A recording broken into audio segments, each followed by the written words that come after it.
Bismillahirrohmanirrohim. Assalamualaikum warahmatullahi wabarakatuh. Perkenalkan, nama saya Karisma Tusifa. Di sini saya akan menjelaskan tentang sistem pendidikan Islam di Indonesia dan faktor-faktor yang mempengaruhi sistem pendidikan nasional. Baiklah, yang pertama saya akan menjelaskan tentang pengertian sistem pendidikan Islam. Sistem pendidikan Islam merupakan usaha pengorganisasian proses kegiatan kependidikan yang berdasarkan ajaran Islam.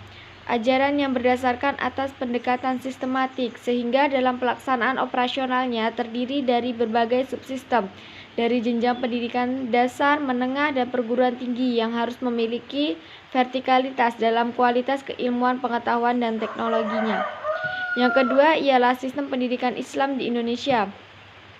Pada awal berkembangnya agama Islam di Indonesia, pendidikan Islam dilaksanakan secara informal seperti yang telah kita ketahui, bahwa agama Islam datang ke Indonesia dibawa oleh para pedagang Muslim.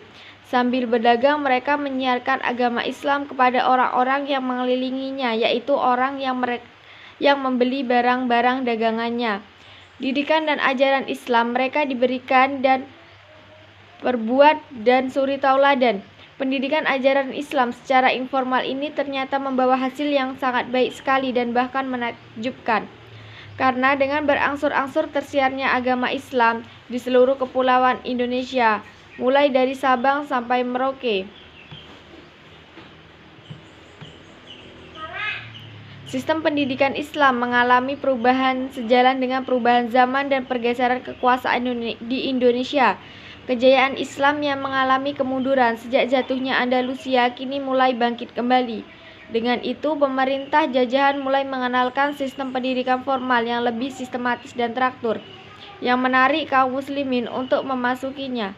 Oleh karena itu, sistem pendidikan Islam di surau, masjid, atau tempat lain semacamnya dipandang sudah tidak memadai lagi dan perlu disempurnakan. Baiklah, saya akan melanjutkan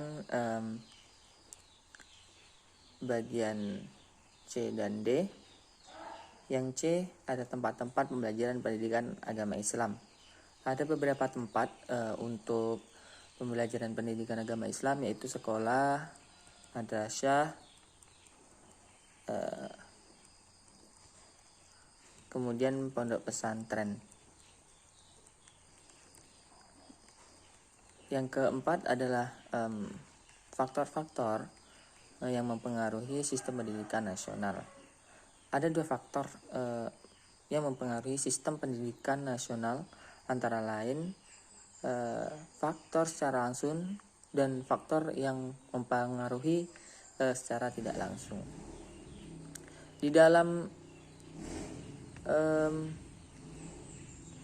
faktor yang mempengaruhi secara langsung itu ada faktor tujuan, faktor pendidik, faktor peserta didik, faktor isi atau materi pendidikan, faktor metode pendidikan, faktor situasi lingkungan.